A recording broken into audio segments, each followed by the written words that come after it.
tahun 1980-an hanya dengan satu kata dari salah seorang dari mereka berdua, maka keberadaan dunia hanyalah sekejap. Kala itu, Ronald Reagan, Presiden Amerika Serikat, berhadapan dengan Leonid Brezhnev, Sekjen Partai Komunis Uni Soviet. Mengapa saat itu sangat penting? Mengapa saat itu sangat genting? Karena pada saat itu sedang terjadi perang dingin antara blok barat yang dipimpin oleh Amerika Serikat berhadapan dengan blok timur yang dipimpin oleh Uni Soviet, dan keberadaan dunia dalam posisi di ujung tanduk. Selamat datang di cerita Strangers Channel di playlist Teori Paradoks bersama gua Gary, dan terima kasih teman-teman atensinya yang sudah hadir di sini. Nah, setelah Perang Dunia Kedua berakhir di tahun 1945, kekalahan berada di pihak Jerman, Italia, dan Jepang. Dan kemenangan berada di pihak sekutu, yaitu Amerika, Uni Soviet, Prancis, dan Inggris.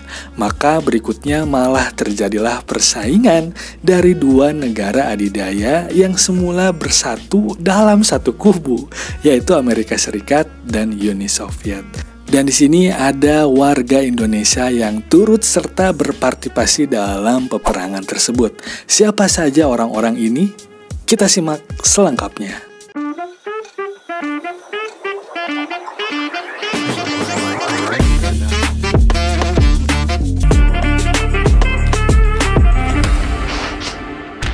Subscribe. Nah, teman-teman semua, setelah berakhirnya Perang Dunia Kedua, Amerika Serikat dan Uni Soviet menjadi dua kekuatan dunia yang paling tangguh saat itu.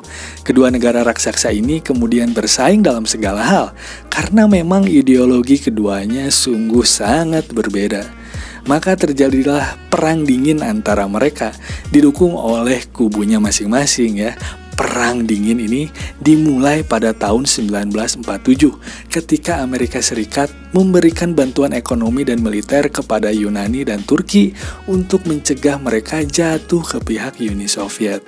Perang dingin adalah suatu peperangan tanpa melibatkan kegiatan militer secara langsung, tetapi melakukan persaingan ekonomi, persaingan politik, propaganda yang dilakukan oleh kedua kubu.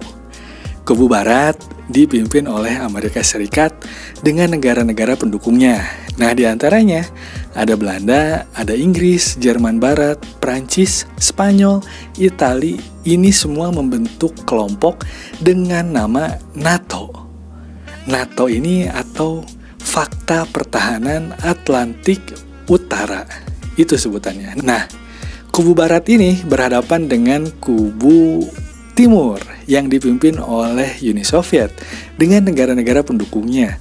Di antaranya ada Jerman Timur, ada Polandia, ada Kuba, ada China, ada Korea Utara.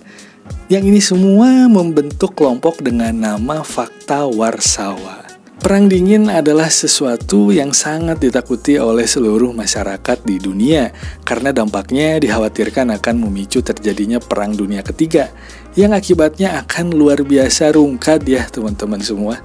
Sebab kedua negara adidaya itu akan berhadapan yang memiliki senjata nuklir yang sangat-sangat mematikan.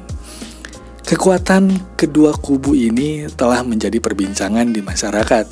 Mereka bermusuhan hingga beberapa dekade membuat suasana internasional menjadi sangat tegang. Sedikit saja kesalahan di antara keduanya pasti akan membawa dunia ke ambang bencana nuklir pada saat itu. Bayangin nih teman-teman semua, pada saat itu di tahun 1982, saat suasana perang dingin sedang berada di puncak titik bahaya, masing-masing dua negara adidaya ini tuh telah memiliki kekuatan 10.000 hulu ledak nuklir. Padahal satu hulu ledak nuklir ini kekuatannya ada sebesar 3.000 kali kekuatan bom atom di Jepang. Wah, gila. Jadi satu nuklir sama dengan 3.000 kali kekuatan atom di Jepang. Bayangin teman-teman, ngeri Ngeri bos. Lanjut. Seluruh umat manusia tentunya menjadi cemas dan dengan caranya sendiri-sendiri berusaha menenangkan kedua pemimpin dunia ini. Termasuk nih teman-teman, lagu yang dibawakan oleh grup Bimbo yang berjudul Surat buat Tuan Reagan dan Tuan Brezhnev. Seperti ini.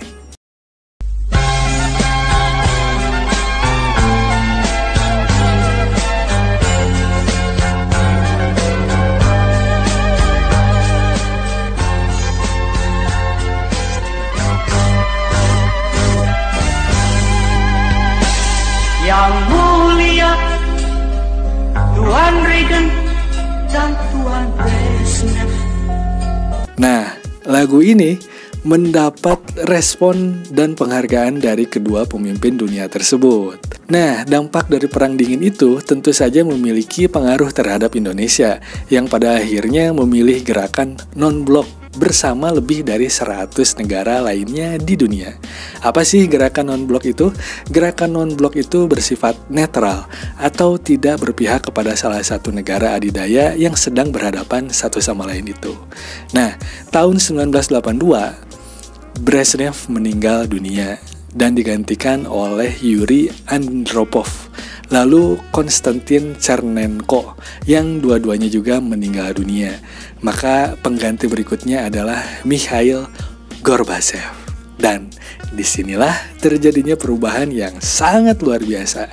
Mikhail Gorbachev, pemimpin atau yang memimpin Uni Soviet sejak tahun 1985, dia lalu membuat gebrakan yang mengejutkan dunia. Pertama, dia merubah dan mengganti sistem kediktatoran di Uni Soviet dengan sistem demokrasi. Yang kedua, Gorbachev kemudian memprakarsai pembicaraan dengan Reagan, berperan sentral di dalam usaha mengamankan berakhirnya Perang Dingin secara damai dengan penghapusan rudal-rudal nuklir antara Uni Soviet dan Amerika Serikat.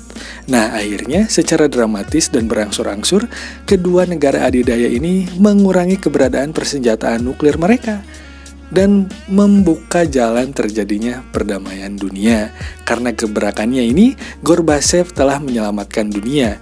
Dia akan selalu dikenang baik di Rusia maupun di seluruh dunia sebagai salah satu politisi terbesar di dunia, atau mungkin terhebat di abad ke-20 ini ya. Nah, di tahun 1991, setahun sebelum gua lahir, Perang Dingin akhirnya dinyatakan resmi berakhir. Gorbachev mengundurkan diri dan Uni Soviet kemudian dibubarkan. Jadi teman-teman semua, apa yang bisa kita petik dari cerita yang hampir membuat terjadinya Perang Dunia Ketiga ini? Yang paling utama bagi kita adalah suatu pelajaran yang telah diberikan oleh Mikhail Gorbachev. Kita mau nggak mau harus mengakui tindakan-tindakan yang telah dilakukan oleh Presiden terakhir Uni Soviet ini, Mikhail Gorbachev, yang membuat tidak terjadinya Perang Dunia Ketiga. Gorbachev telah berani bersikap paradoksial, membuat gebrakan yang di dalam negerinya sendiri dianggap salah teman-teman. Padahal benar menurut kacamata dunia. Dianggap sebagai pengkhianat bangsa di negaranya, tetapi dianggap sebagai pahlawan bagi bangsa-bangsa di dunia. Tidak populer di negerinya sendiri, tetapi dunia menganggapnya sebagai pemimpin terhebat di abad ke-20. Dia berani membuat kebijakan politik luar negeri yang terbuka, yang tadinya tertutup, atau biasa disebut dengan glasnost, yang membuat Uni Soviet menjadi negara yang lebih terbuka dalam menyikapi berbagai masalah dengan konsekuensi bahwa Uni Soviet bisa dibubarkan. Gorbachev sebagai sosok yang akan menghancurkan tirani komunisme Soviet, tentu saja dia sangat berani dalam menghadapi kelompok konservatif garis keras yang didominasi militer dan KGB.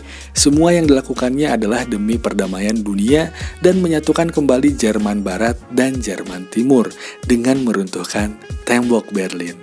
Semoga keberanian bersikap paradoks demi kebaikan dari Mikhail Gorbachev ini bisa kita tiru dalam kehidupan kita sehari-hari sesuai dengan masalah yang kita hadapi. Terima kasih teman-teman atensinya yang sudah nonton sampai sini. Kalau teman-teman suka videonya, jangan lupa di like, share, dan subscribe. Itu akan sangat membantu channel ini untuk berkembang. Kalau nggak suka nggak apa-apa, nggak usah ditonton. Sampai jumpa di video-video selanjutnya. Bye-bye.